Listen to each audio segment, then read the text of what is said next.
തിരികെ ചർച്ചയിലേക്ക് ശ്രീ റജിൻ എസ് ഉണ്ണിത്താൻ.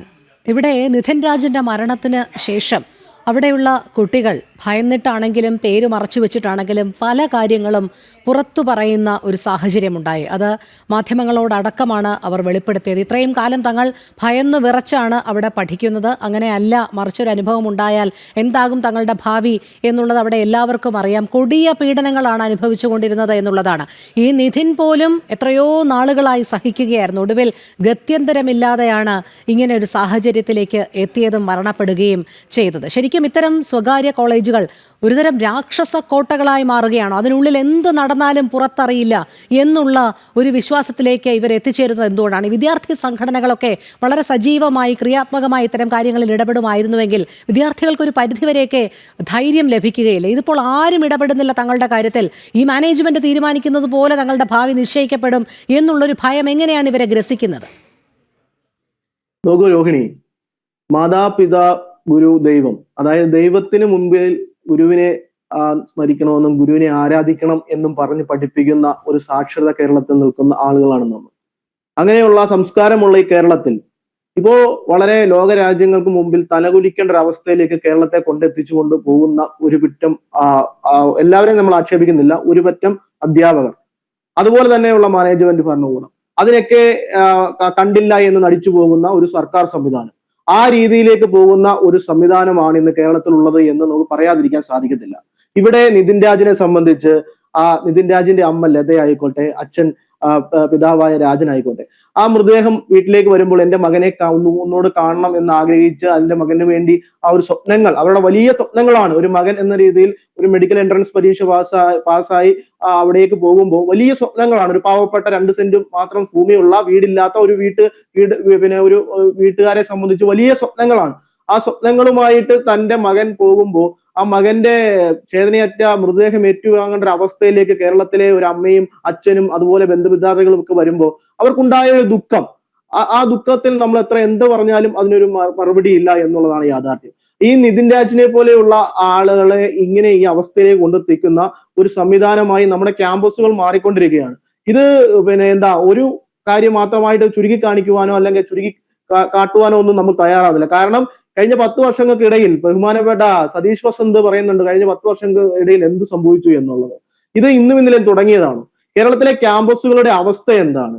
കേരളത്തിലെ ക്യാമ്പസുകളിൽ ഇടിമുറികളുണ്ട് എന്നുള്ളത് പച്ചയായ സത്യമല്ലേ? കേരളത്തിലെ ക്യാമ്പസുകളിലെ അധ്യാപകർ ഇതുപോലെ ജാതിപരമായിട്ട് ആക്ഷേപിക്കുന്നു എന്നുള്ളത് ഇപ്പോൾ തെളിവ് സഹിതം മുന്നോട്ട് വന്നിരിക്കുന്നത്. എന്തൊക്കെയാണ് പറയുന്നത്? അവിടുത്തെ വിദ്യാർത്ഥികൾ, ഇപ്പൊ രോഹിണി ഇപ്പൊ പരാമർശിച്ച പോലെ വിദ്യാർത്ഥികൾ ഇപ്പോൾ ഇങ്ങനെ ഒരു അവസ്ഥ ഉണ്ടായി കഴിയുമ്പോൾ വെളിയിലേക്ക് വന്നത് പറയുന്നത് കേട്ടില്ലേ? വെളുത്തവൻ കറുത്തവൻ അല്ലെങ്കിൽ കോക്രോച്ച് എന്നൊക്കെ വിളിച്ച് ആക്ഷേപിക്കുന്നു. അങ്ങനെ ഒരു റാം എന്ന് പറയുന്ന ഒരു അദ്ദേഹത്തിനെ വിളിക്കേണ്ടത് എന്നുള്ളത് നമ്മുടെ സംസ്കാര കേരളത്തിൽ നിന്നുകൊണ്ട് ഈ ചാനൽ സ്റ്റോറി ഇന്ന് വിളിക്കാൻ പറ്റത്തില്ല.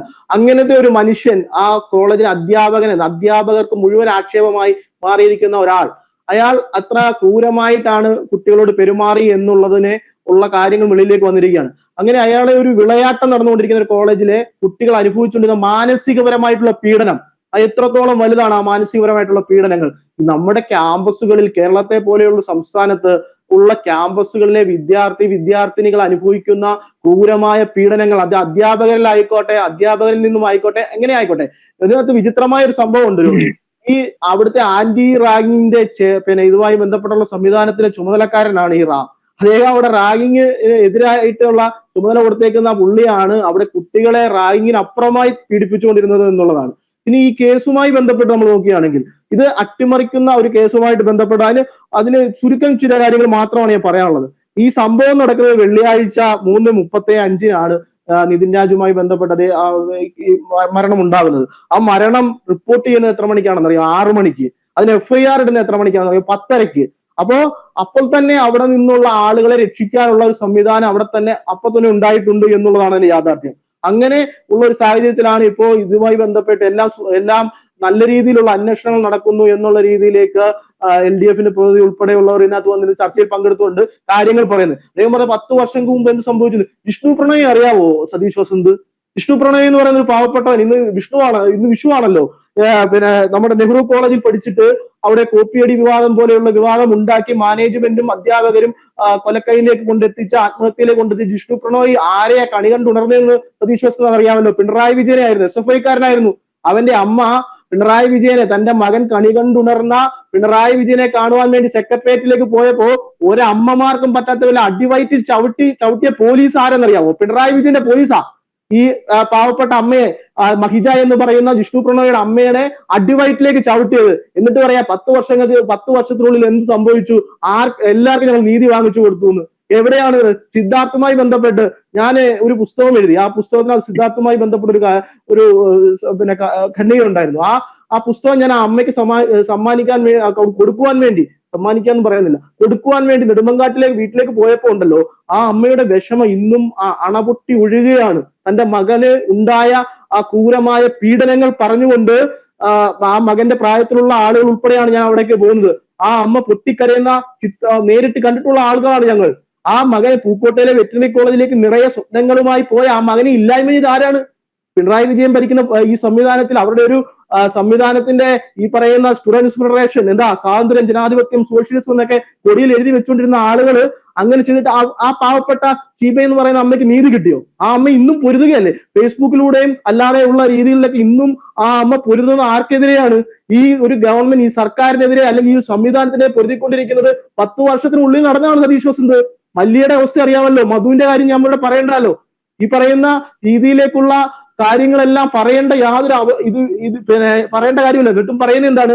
10 വർഷത്തിനുള്ളിൽ ഒന്നും സംഭവിച്ചിട്ടില്ല എന്ന് പറയുവാൻ ഒരു ലജ്ജയുമില്ലാതെ LDFന്റെ പ്രതിനിധിക്ക് എങ്ങനെ സാധിക്കുന്നു എന്നുള്ളതാണ് എനിക്ക് ഒന്നാമതായി പറയാനുള്ളത്. ഇതുമായി ബന്ധപ്പെട്ട് ഈ മാനേജ്മെന്റ് ഭരണവുമായി ബന്ധപ്പെട്ടൊക്കെ പ്രിൻസിപ്പലിനും മാനേജറുമായി യാതൊരു ബന്ധവും പുലർത്തുവാൻ കഴിയുന്നില്ല, അല്ലെങ്കിൽ വിളിക്കുവാൻ പോലും പറ്റാത്തൊരു അവസ്ഥയാണെന്നൊക്കെ ഉള്ള വിചിത്രമായ കാര്യങ്ങളാണ് ഓരോ ദിവസങ്ങൾ കഴിയുമ്പോൾ ഇതുമായി ബന്ധപ്പെട്ട് വരുന്നത്.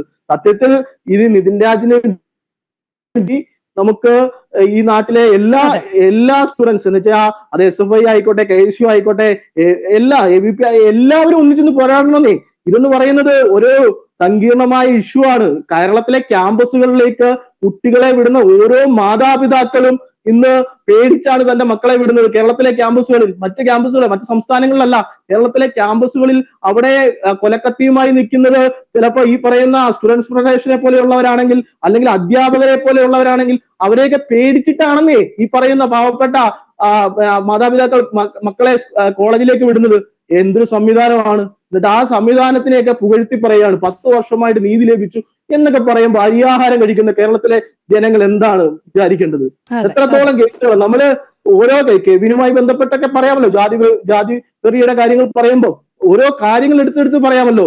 എത്ര വിരലിലെണ്ണാവുന്ന അപ്പുറമായ കേസുകൾ ക്യാമ്പസുമായി ബന്ധപ്പെട്ട് നിൽക്കുക, ഇടിമുറികൾ ഉൾപ്പെടെയുള്ളവരെ സംരക്ഷിക്കുന്ന രീതിയിലേക്ക്. അത് മാത്രമല്ല, ഇത്രയധികം പ്രശ്നങ്ങൾ ഉണ്ടായിട്ടും പോലീസിന് ഇതുവരെ ഈ അധ്യാപകരിലേക്ക് എത്താൻ കഴിഞ്ഞിട്ട് തന്നെ ഇല്ല എന്നുള്ളതാണ് അതിലേറെ അതിശയിപ്പിക്കുന്ന മറ്റൊരു വസ്തുതയും.